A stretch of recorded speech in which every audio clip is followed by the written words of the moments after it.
Hello students, it's Anuradha ma'am here. Welcome to my YouTube channel Make Concept Easy. आज के video lecture में class 12th economics की second unit money और banking का first topic आपको easiest manner में detailed वे में explain करूंगी, जिसका नाम है evolution of money and barter exchange. दोनों ही टॉपिक बहुत आसान तरीके से आपको समझाऊंगी, क्योंकि देखो ये जो चैप्टर है मनी एंड बैंकिंग, ये आपके सीबीएसई पॉइंट ऑफ व्यू से तो इम्पोर्टेंट है ही है, इसके साथ साथ ये आपके सीयूईटी सिलेबस में भी इंक्लूडेड है।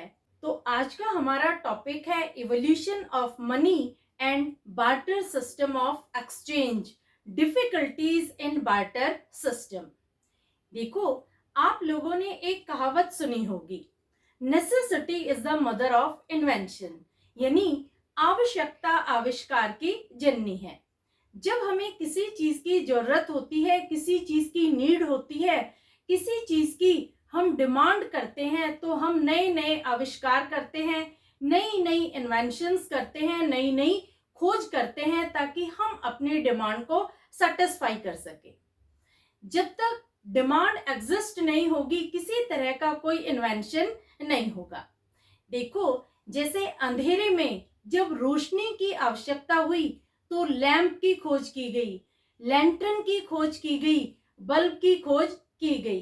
चिलचिलाती गर्मी में जब आप कमरे में बैठते हैं तो उस गर्मी से बचने के लिए पंखे का आविष्कार हुआ, कूलर का आविष्कार हुआ और एसी का आविष्कार हुआ। इसी तरह से हजारों लाखों आविष्कार हुए, रेफ्रिजरेटर का आविष्कार हुआ, वॉशिंग मशीन का आविष्कार हुआ, तो न जाने अनगिनत आविष्कार हुए हैं। ये अनलिमिटेड है, इनकी अगर हम डिटेल निकालें तो सुबह से शाम हो जाएगी, लेकिन आपकी लिस्ट खत्म नहीं होगी। और ये जो आविष्कार है ये रुकने वाले नहीं है, ये कंटिन्यूटी में होंगे, क्योंकि इंसान की अनलिमिटेड वांट्स है, जिन्हें वो सेटिस्फाई करने के लिए इन्वेंशन करता है।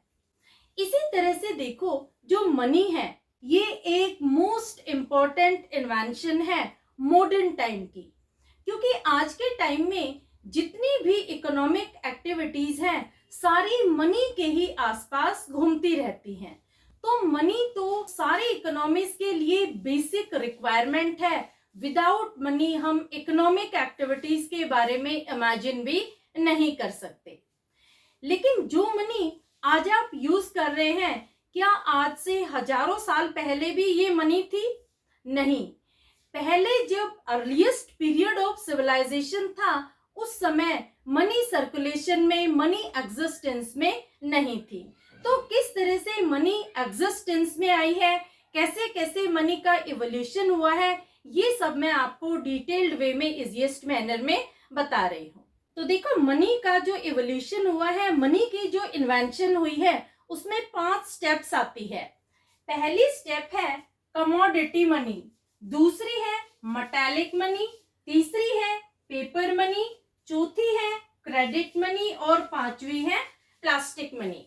देखो, अर्लीस्ट पीरियड ऑफ सिविलाइजेशन में कमोडिटी मनी को एज मनी यूज किया जाता था। जैसे देखो, राइस, व्हीट, मेज, ज्वार, बाजरा, क्लोथ, फर, स्किन, तो इस तरह से जो गुड्स होती थी वही मनी के फॉर्म में यूज की जाती थी। लेकिन देखो, सबसे बड़ी डिफिकल्टी क्या थी कमोडिटी मनी में, कि स्टोरेज की प्रॉब्लम आती थी। जो ग्रेन्स होते हैं उन्हें आप लॉन्ग पीरियड के लिए स्टोर नहीं कर सकते, क्योंकि देखो, अगर बारिश आ जाती है तो बारिश के बाद व्हीट है, राइस है, इन सब में कीड़े लग जाते हैं। तो ये डेस्ट्रॉयेबल आइटम्स थे, पेरिशेबल आइटम्स थे, इन्हें आप लॉन्ग पीरियड के लिए स्टोर नहीं कर सकते थे। दूसरा, जब आप इन्हें स्टोर करेंगे तो आपको ज्यादा स्पेस की रिक्वायरमेंट होगी, बड़ी जगह चाहिए आपको, बहुत सारे गेहूं, चावल, ज्वार, बाजरा, मक्का, ये सब स्टोर करने के लिए, तो इसका कॉस्ट भी बहुत ज्यादा होता था। तो लोगों ने इन्वेंशन करनी शुरू कर दी, खोज करनी शुरू कर दी, ताकि कमोडिटी मनी को रिप्लेस कर दिया जाए। जैसे जैसे सिविलाइजेशन में प्रोग्रेस हुई तो मेटालिक मनी एग्जिस्टेंस में आई। सेकंड मनी है मेटालिक मनी। अब यहाँ पर गुड्स की जगह पर मेटल यूज किया जाने लगा एक्सचेंज पर्पस के लिए। मेटल के कॉइन बनते थे, जैसे कॉपर के कॉइन है, सिल्वर के कॉइन है, गोल्ड के कॉइन है। देखो जो मेटेलिक मनी है ये हिस्ट्री में राजा महाराजाओं के काल में बहुत ज्यादा चली है। आप लोगों ने भी पिक्चर में, टीवी सीरियल में देखा होगा कि कैसे पहले सोने और चांदी के सिक्के होते थे, राजा महाराजा किस तरह से सिक्के यूज करते थे। तो metallic money easy to store थी, इसे लंबे समय तक स्टोर तो किया जा सकता था, लेकिन सबसे बड़ा डिसएडवांटेज क्या था कि ये बल्कि इन नेचर थी, ये बहुत भारी हो जाती थी, इसे इजी टू कैरी नहीं कर सकते थे। जब कहीं जाते तो कन्वीनियंट वे से नहीं ले जा सकते थे, क्योंकि सिक्के बहुत भारी होते थे। इस वजह से भी लोगों को अब प्रॉब्लम अराइज होने लगी कि इस मेटेलिक मनी को भी रिप्लेस किया जाए, ऐसी मनी को एग्जिस्टेंस में लाया जाए जो इजी टू स्टोर हो, इजी टू कैरी हो। तब इन्वेंशन हुआ पेपर मनी का। इसके बाद आती है पेपर मनी। अब देखो जो पेपर मनी है इसमें दोनों एडवांटेजेस हैं, ये इजी टू कैरी है और इजी टू स्टोर है। अब देखो पेपर मनी में एडवांटेजेस के साथ साथ डिसएडवांटेजेस भी जुड़े हुए थे। वैसे तो करेंसी मनी को आज भी हम यूज कर रहे हैं, लेकिन और भी ऑल्टरनेट आज के टाइम में अवेलेबल है। तो ऑल्टरनेट को ढूंढने के लिए लोगों ने इन्वेंशंस करनी शुरू की, खोज करनी शुरू की, डिस्कवरीज करनी शुरू की कि पेपर का भी कोई सब्स्टिट्यूट खोजा जाए। पेपर मनी के सबसे ज्यादा नेगेटिव पॉइंट्स क्या है कि एक तो जब आप पेपर मनी कैरी करते हैं तो इसके चोरी होने के बहुत ज्यादा चांसेस होते हैं, क्योंकि आप जब पेपर मनी ले जाते हैं तो ये बहुत रिस्की होता है। जब पेपर मनी के साथ ट्रेवल करते हैं तो पेपर मनी के लूटने के बहुत ज्यादा चांसेस होते हैं। दूसरा, जब आप पेपर मनी को काउंट करते हैं तो उसमें भी मिस्टेक होने के बहुत ज्यादा चांसेस होते हैं। और सबसे बड़ा मेजर डिसएडवांटेज क्या है कि पेपर मनी को पेड़ों की कटाई करके बनाया जाता है, यानी पेड़ काटते जाओ और पेपर बनाते जाओ। तो एनवायरनमेंट को प्रोटेक्ट करने के लिए, पेड़ों की कटाई रोकने के लिए, पेपर मनी का सब्स्टिट्यूट ढूंढने के लिए इन्वेंशंस शुरू कर दी।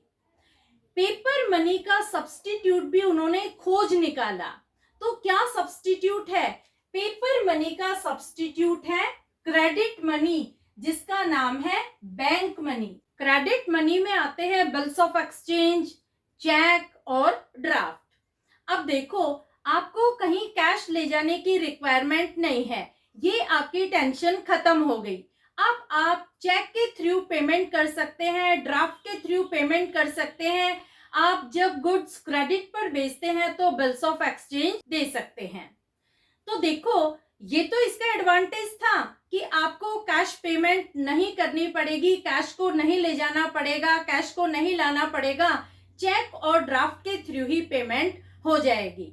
लेकिन यहाँ पर सबसे बड़ा डिसएडवांटेज क्या था चेक और ड्राफ्ट का, कि इनको क्लियर होने में टाइम लगता है।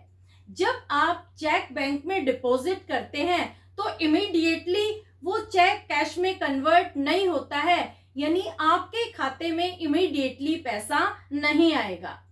मिनिमम 3 वर्किंग डेज की रिक्वायरमेंट होती है चेक को कैश में कन्वर्ट होने में, आपके अकाउंट में क्रेडिट होने में। और अगर आपको अर्जेंसी है पैसे की तो आपको इमीडिएटली पैसा नहीं मिलेगा। और अगर चेक आउट स्टेशन चेक है तो मिनिमम 14 डेज लगते हैं उसको क्रेडिट होने में। तो ये एक नई प्रॉब्लम लोगों के सामने एग्जिस्टेंस में आ गई, क्योंकि अगर पैसे की रिक्वायरमेंट इमीडिएट है तो आपको वेट करना पड़ेगा, आप इमीडिएटली पेमेंट रिसीव नहीं कर सकते। इसी तरह से अगर ड्राफ्ट की भी बात करते हैं तो ड्राफ्ट को भी क्लियर होने में मिनिमम 24 आवर्स की रिक्वायरमेंट होती है।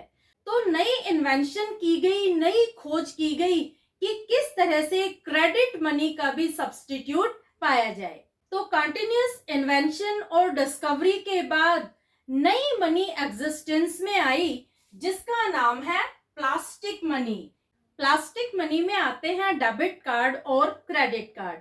अब देखो, आप अपने अकाउंट में जो करोड़ों रुपए रखते हैं उसे डेबिट कार्ड और क्रेडिट कार्ड के थ्रू पेमेंट कर सकते हैं। किसी भी पार्टी को चाहे कितनी ही बड़ी पेमेंट क्यों ना करनी हो, आप आरटीजीएस के थ्रू कर सकते हैं, एनईएफटी के थ्रू कर सकते हैं। ये सबसे इजी टू यूज है, सबसे ज्यादा कन्वीनियंट है, क्योंकि इसमें एक तो चोरी चकारी का कोई डर नहीं होता।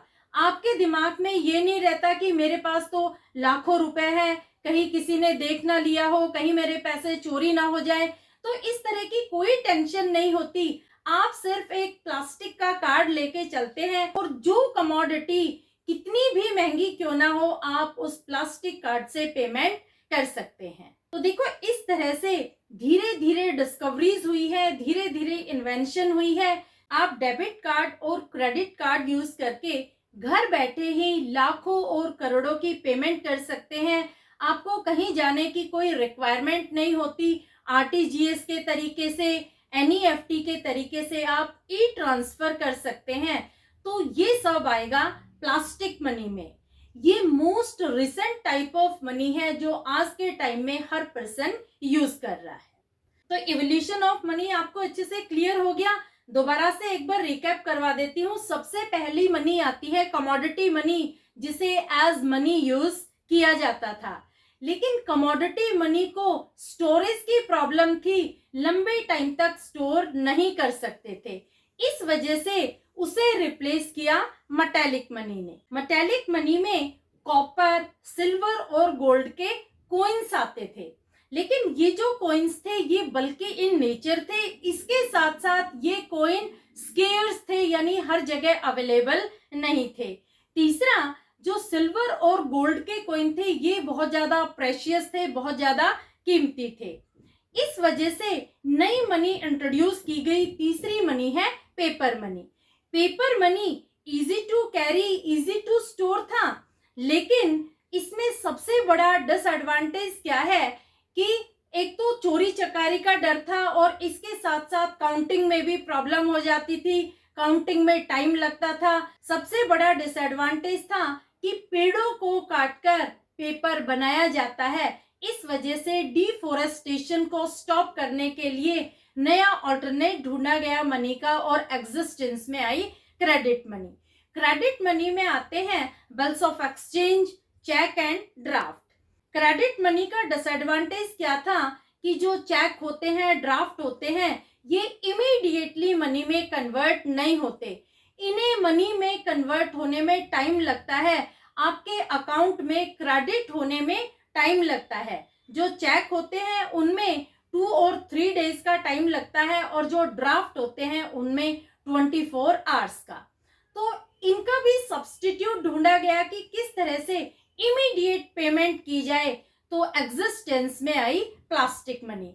प्लास्टिक मनी में आते हैं डेबिट और क्रेडिट कार्ड। डेबिट और क्रेडिट कार्ड इजी है यूज करने में, कन्वीनियंट है, आप इन्हें कैरी भी कर सकते हैं, इन्हें स्टोरेज की भी कोई प्रॉब्लम नहीं है। आज के टाइम में सबसे ज्यादा जो मोस्ट रिसेंट मनी यूज की जा रही है वो है क्रेडिट मनी। लेकिन देखो, जो पेपर मनी है, जो करेंसी है, वो भी आज हम यूज कर रहे हैं, वो भी आज के टाइम में एग्जिस्टेंस में है। लेकिन लोग प्रेफर करते हैं क्रेडिट कार्ड ले जाना, डेबिट कार्ड ले जाना, क्योंकि cash payment risky in nature है। अगर किसी को पता लग जाए कि फला पर्सन इतना कैश लेके जा रहा है तो उसकी लाइफ रिस्क में आ सकती है। तो कैश पेमेंट रिस्की पेमेंट है, इस वजह से आज के टाइम में प्लास्टिक मनी को प्रेफर किया जाता है। जो भी पेमेंट आप करते हैं डेबिट कार्ड और क्रेडिट कार्ड के थ्रू करते हैं। तो इस तरह से मनी का इवोल्यूशन हुआ है। समझ आ गया आपको? इवोल्यूशन ऑफ मनी बहुत इंपॉर्टेंट है। ये आपके सीयूईटी पॉइंट ऑफ व्यू से भी डेफिनेटली क्वेश्चन आता है इवोल्यूशन ऑफ मनी से रिलेटेड। अब मैं आपको बता रही हूँ बार्टर सिस्टम ऑफ एक्सचेंज, जिसका दूसरा नाम है सीसी इकोनॉमी। सी यहाँ पर रिप्रेजेंट करती है कमोडिटी के लिए। कमोडिटी देखो, सिविलाइजेशन की बिगनिंग में ह्यूमन वांट सिंपल और लिमिटेड थी। लोग अपनी वांट्स को सेटिस्फाई करने के लिए गुड्स एक्सचेंज करते थे for goods without use of money. Ancient period में मनी एग्जिस्टेंस में नहीं थी। अभी मैंने आपको बताया जो सबसे पहली स्टेज है इवोल्यूशन ऑफ मनी की, वो है कमोडिटी मनी, यानी जो एग्रीकल्चरल क्रॉप्स होती थी वही मनी की फॉर्म में यूज होती थी। जब लोगों को किसी भी चीज की रिक्वायरमेंट होती तो अपनी सरप्लस कमोडिटी को वो सामने वाले से एक्सचेंज करते थे। इसे हम कहते हैं बार्टर सिस्टम। बार्टर सिस्टम क्या होता है? बार्टर सिस्टम होता है exchange of goods for goods without use of money. ऐसा सिस्टम जिसमें सामान के बदले हम सामान खरीदते हैं उसे हम कहते हैं बार्टर सिस्टम। इसमें मनी का यूज नहीं होता। जैसे देखो, मैं आपको एग्जांपल से समझा रही हूं। A farmer gives wheat and gets cloth from weaver in return. देखो, एक फार्मर है, वो व्हीट कल्टीवेट करता है, यानी व्हीट उसके पास सरप्लस में होता है। तो जब उसे कपड़े की रिक्वायरमेंट होती है, क्लॉथ की रिक्वायरमेंट होती है, तो वीवर को ढूंढता है, वीवर के पास जाता है, उसे व्हीट देता है और क्लॉथ रिटर्न में लेता है। यानी गेहूं वो बुनकर को देता है, जुलाहे को देता है और गेहूं के बदले में वो कपड़ा लेता है। इसे हम कहते हैं बार्टर सिस्टम ऑफ एक्सचेंज। इसका दूसरा नाम है सीसी इकोनॉमी। सी का मतलब होता है कमोडिटी। देखो, ऐसी इकोनॉमी जहां पर कमोडिटी एक्सचेंज की जाती हो कमोडिटी के लिए, गुड्स एक्सचेंज की जाती हो गुड्स के लिए, उसे हम कहते हैं सीसी इकोनॉमी।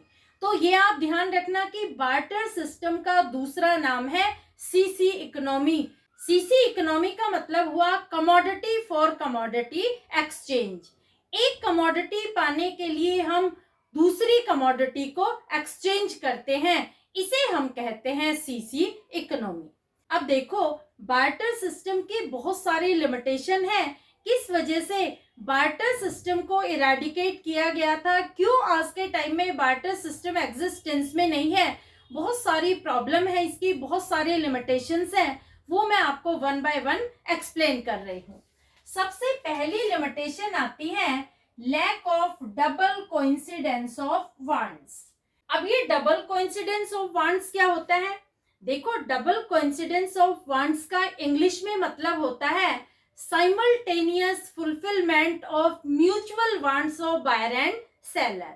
हिंदी में मैं आपको बता रही हूं कि ऐसी डिमांड होनी चाहिए जो बायर की सेलर से मेल खाए।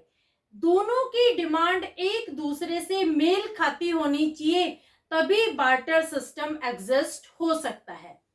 जैसे देखो, इसे एग्जांपल से समझा रही हूं।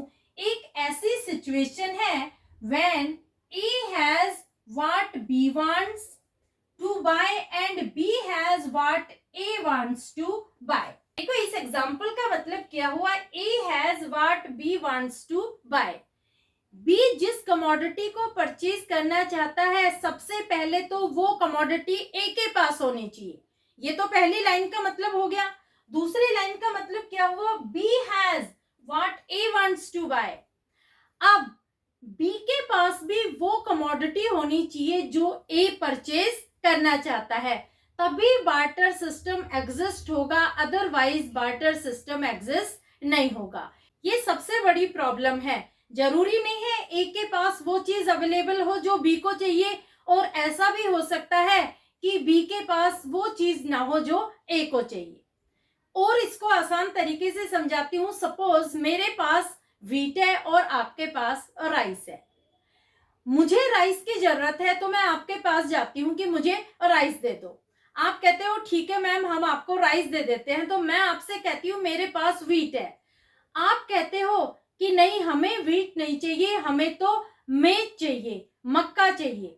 अब देखो, मेरे पास तो व्हीट है, मैं आपको मेज कैसे दे सकती हूँ? तो यहाँ पर बार्टर सिस्टम एग्जिस्ट नहीं होगा। तो यही सबसे बड़ी प्रॉब्लम है कि यहाँ पर lack of double coincidence of wants होता है। यहाँ पर बायर और सेलर की जो वांट्स होती है उनमें कोई तालमेल नहीं बैठता है, उनमें कोई मेल नहीं बैठ पाता है। जरूरी नहीं है हर समय सामने वाले को वही चीज चाहिए जो हमारे पास अवेलेबल है। तो बार्टर सिस्टम वहीं एग्जिस्ट होगा जहां पर बायर और सेलर की वांट्स एक दूसरे से कोइंसाइड करेगी। क्लियर? दूसरा पॉइंट आता है lack of common measure of value. देखो, all commodities do not have equal value. If A has wheat and B has rice, it is difficult to decide how much wheat is needed for 1 kg rice. देखो, आज के time में आप हर चीज की value कर सकते हो। अगर आप जीन्स परचेज करने जा रहे हो तो आपको पता है ये जीन्स 1000 रुपए की है। आप आलू लेने जा रहे हो तो आपको पता है 30 रुपए किलो आलू है, चीनी 50 रुपए किलो है। आपको पता है गाड़ी लाखों रुपए में आती है, टीवी फ्रिज हजारों रुपए में आते हैं। आज के टाइम में आपको हर चीज के रेट पता है, हर चीज की वैल्यू पता है, लेकिन ये पुराने जमाने में पॉसिबल नहीं था। उस समय क्या होता था, लोग हर कमोडिटी को एक ही वैल्यू में मेजर करते थे, एक ही वैल्यू लगाते थे, चाहे कमोडिटी महंगी हो चाहे सस्ती हो। तो इसमें क्या होता था कि एक पार्टी को लॉस होता था, दूसरी को गेन होता था। जैसे देखो, मैं आपको एग्जांपल से समझा रही हूं। If A has wheat and B has rice, A के पास व्हीट है, बी के पास राइस है, it is difficult to decide how much wheat is needed for 1 kg rice. अब देखो, एक और राइस चाहिए, लेकिन उसे ये नहीं पता कि मैं कितने व्हीट दूं 1 किलो राइस परचेज करने के लिए। आज के टाइम में आप बहुत आसानी से कैलकुलेट कर सकते हैं। जैसे राइस 200 रुपए किलो है और व्हीट 50 रुपए किलो, तो आप कहेंगे मैं 4 किलो व्हीट दे देता हूं, आप मुझे 1 किलो राइस दे दो। क्योंकि आज के टाइम में मनी एग्जिस्टेंस में है तो हम हर चीज की वैल्यू मेजर कर सकते हैं, लेकिन ऐसा बार्टर सिस्टम के समय पॉसिबल नहीं था। वो क्या करते थे, कोई भी बर्तन ले लेते थे, एक बर्तन व्हीट का भर लेते और सामने वाला सेम बर्तन राइस का भर लेता। अब देखो, राइस की वैल्यू ज्यादा है, तो यहाँ पर जिस पर्सन के पास राइस है वो सफर कर रहा है, और जो व्हीट के एक्सचेंज में राइस ले रहा है उसे गेन हो रहा है। तो ये सबसे बड़ी प्रॉब्लम थी। लोग ये डिटरमाइन नहीं कर पाते थे, ये कैलकुलेट नहीं कर पाते थे कि कितना प्रोपोर्शन होना चाहिए, क्या रेशियो होना चाहिए एक्सचेंज के बीच में। तो ये एक मेजर लिमिटेशन थी। इसके बाद आता है lack of standard of deferred payment. There was no credit system. There is problem of borrowing and lending. इसमें देखो, मैंने 2 पॉइंट लिखे हैं। पहला पॉइंट आता है conflict regarding specific commodity for repayment, और दूसरा पॉइंट है commodity to be repaid may lose its quantity. अब मैं आपको समझा रही हूँ लैक ऑफ डेफर्ड पेमेंट। सबसे पहले तो आपको डेफर्ड का मीनिंग पता होना चाहिए। डेफर्ड का मतलब होता है बिलेटेड, डिलेड, पोस्टपोन्ड। ऐसी पेमेंट जो हम पोस्टपोन कर सकते हैं, लेट कर सकते हैं, यानी जो सामान हम किसी से परचेज कर रहे हैं वो उधार में परचेज कर रहे हैं, तो हम कहते हैं कि आपको 6 महीने बाद पैसे दे देंगे, 1 साल बाद पैसे दे देंगे। तो आज के टाइम में ऐसा पॉसिबल है। आज के टाइम में ज्यादातर जो ट्रांजैक्शंस होते हैं वो क्रेडिट ट्रांजैक्शन होते हैं। लेकिन देखो, बार्टर सिस्टम की सबसे बड़ी लिमिटेशन थी देयर वाज नो क्रेडिट। उधार में तो कोई सामान ले ही नहीं सकते थे। उस समय लैंडिंग और बोरोइंग पॉसिबल नहीं थी। क्यों नहीं पॉसिबल थी? इसके बहुत सारे रीजन थे। मैं आपको 2 मेन रीजन बता रही हूँ। पहला रीजन है conflict regarding specific commodity for repayment. इसका मतलब क्या हुआ कि जो कमोडिटी आप रीपेमेंट में करेंगे, हो सकता है 6 महीने बाद वो कमोडिटी आपके पास अवेलेबल ना हो। जैसे देखो, इसे एग्जाम्पल से समझते हैं। मेरे पास व्हीट है, आपके पास राइस है। मुझे राइस चाहिए और आपको व्हीट चाहिए। मैं आपसे राइस ले रही हूँ 10 बोरे और आपको व्हीट दे रही हूँ उसके बदले 5 बोरे। 5 बोरे के लिए मैं आपको कह रही हूँ कि आगे फ्यूचर में दे दूंगी 6 महीने बाद। मैंने आपसे कमिटमेंट किया है कि 6 महीने बाद मैं आपको 5 बोरे व्हीट के दे दूंगी। लेकिन देखो 6 महीने बाद मेरे पास बाजरा अवेलेबल होता है, व्हीट अवेलेबल नहीं होता। तो आप आते हैं मेरे पास व्हीट लेने के लिए। मैं कहती हूँ अभी तो मेरे पास व्हीट है ही नहीं, मेरे पास तो बाजरा अवेलेबल है, आप बाजरा ले लो। तो यहाँ पर कंफ्लिक्ट हो जाएगा। आप कहेंगे कि नहीं मैम, मैंने तो आपसे व्हीट के 5 बोरे लेने हैं, मैं बाजरा नहीं लूंगा, लेकिन मेरे पास तो व्हीट अवेलेबल ही नहीं है, मैं आपको कहाँ से दे दूंगी। तो ये सबसे बड़ी प्रॉब्लम है कि जो स्पेसिफिक कमोडिटी आप एक्सचेंज कर रहे हैं, हो सकता है फ्यूचर में वो आपके पास अवेलेबल नहीं हो। तो यहाँ पर लेंडिंग और बोरोइंग की प्रॉब्लम हो जाती है। दूसरा कंफ्लिक्ट आता है कमोडिटी टू बी रिपेड में लूज इट्स क्वांटिटी। इसका मतलब क्या हुआ कि जो कमोडिटी आप रिपे कर रहे हैं, हो सकता है फ्यूचर में उसकी क्वालिटी डिटीरियोरेट हो गई हो, फ्यूचर में उसकी क्वालिटी खराब हो गई हो। इसी एग्जाम्पल को कंटिन्यू करते हैं। मैं आपको 5 बोरे व्हीट के अवेलेबल कराती हूँ, लेकिन वो जो व्हीट है वो सारे खराब क्वालिटी के हैं, उनकी क्वालिटी डिस्ट्रॉय हो चुकी है, बीच में बारिश का मौसम आ गया था, वो जो व्हीट है उन सबके कीड़ा लग चुका है। तो अब आप कहेंगे कि नहीं, मैं ये व्हीट नहीं लूंगा क्योंकि ये तो सारे व्हीट डिटीरियोरेटेड क्वालिटी के हैं, ये सारे व्हीटों में तो इल्ली लगी हुई है, इनमें तो कीड़ा लगा हुआ है। तो यहाँ पर इस तरह के कन्फ्लिक्ट अराइज हो सकते हैं। तो समझ आया बार्टर सिस्टम में क्या कन्फ्लिक्ट होते हैं। यहाँ पर डेफर्ड पेमेंट अवेलेबल नहीं होती। लेकिन अगर आपको सपोज मेरे से 1000 रुपए लेने थे, तो 500 रुपए तो मैंने आपको अभी दे दिए और कह रही हूँ 6 महीने बाद 500 रुपए दूंगी। तो जब आप 6 महीने बाद आएंगे तो आप 500 रुपए की पेमेंट इजिली ले सकते हैं, क्योंकि वो मनी की फॉर्म में है। मनी ना डिटीरियोरेट होती है और ना ही मनी पेरिशेबल है। क्लियर। तो ये सबसे बड़ा लैकिंग पॉइंट है, सबसे बड़ी लिमिटेशन है, lack of standard of deferred payment. अब देखो इसमें 2 और पॉइंट हैं। चौथा पॉइंट आता है difficulty of storing wealth. Goods get deteriorated with passes of time and goods require heavy cost of storage. ये दोनों पॉइंट आपको दिख रहे हैं।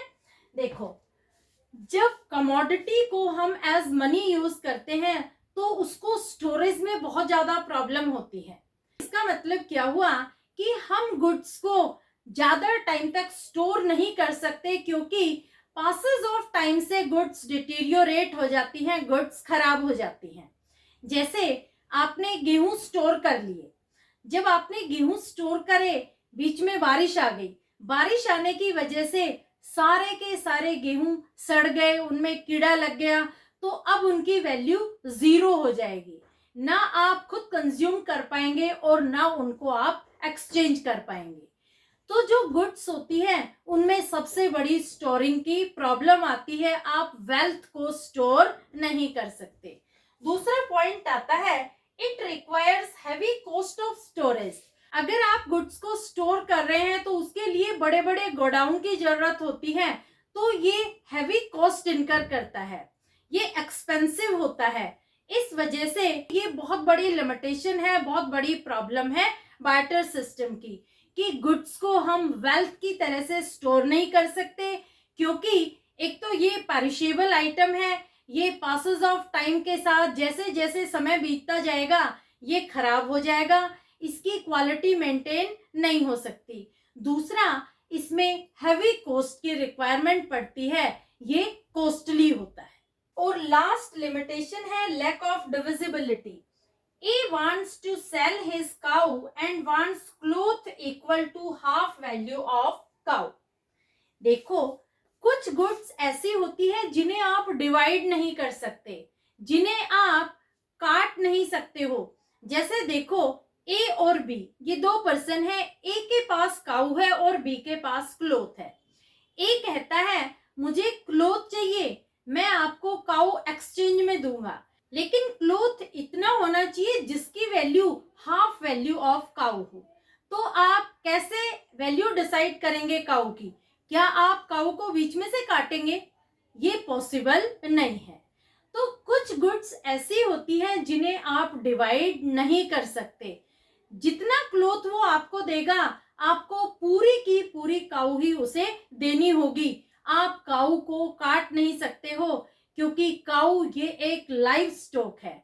और देखो, बार्टर सिस्टम में लाइव स्टॉक बहुत एक्सचेंज होते थे। काऊ है, बफेलो है, हॉर्स है, ये एक्सचेंज होते थे चीजों के लिए। तो इन्हें आप बीच में से कट नहीं कर सकते हैं। अगर आप कट करेंगे तो ये मर जाएंगे। तो ये डिविजिबल आइटम्स नहीं है। तो इस वजह से भी एक पार्टी सफर करती है और दूसरी पार्टी गेन करती है। तो ये भी बहुत बड़ा डिसएडवांटेज है, बहुत बड़ा डीमेरिट है बार्टर सिस्टम का, कि कुछ गुड्स ऐसी हैं जो डिविजिबल नहीं है, कुछ गुड्स को हम डिवाइड नहीं कर सकते। क्लियर? तो ये 5 पॉइंट है, 5 डिसएडवांटेज है बार्टर सिस्टम की। सारे ही पॉइंट्स बहुत इंपॉर्टेंट है। सबसे पहली लिमिटेशन है lack of double coincidence of wants. दूसरी लिमिटेशन है lack of common measure of value. तीसरी लिमिटेशन है lack of standard of deferred payment. चौथी है डिफिकल्टी ऑफ स्टोरिंग वेल्थ। और पांचवी है लैक ऑफ डिविजिबिलिटी। तो ये 5 लिमिटेशन है। होपफुली समझ में आ गया होगा आज का वीडियो लेक्चर आपको। आप मेरे चैनल को सब्सक्राइब जरूर कर लेना, लिंक अपने फ्रेंड्स को भी जरूर शेयर कर देना, ताकि उनकी भी क्वेरीज क्लियर हो जाएं evolution of money and limitation of barter system से रिलेटेड। ये जो नोट्स मैंने यहाँ बनाए हैं, इन नोट्स के लिए आप मेरे टेलीग्राम ग्रुप को ज्वाइन कर लेना। लिंक मैं आपको डिस्क्रिप्शन बॉक्स में दे दूंगी। सारे बोर्ड के नोट्स मैं आपको वहां पर अवेलेबल करा दूंगी। इसका एक स्क्रीनशॉट आप चाहो तो ले सकते हो। मैं साइड हो जाती हूँ। नेक्स्ट वीडियो लेक्चर में मैं आपको करवाऊंगी functions of money. Clear? Hopefully आज का वीडियो लेक्चर आपको समझ में आ गया होगा। फिर भी किसी तरह की कोई क्वेरी हो तो feel free to comment in comment box. Thank you so much.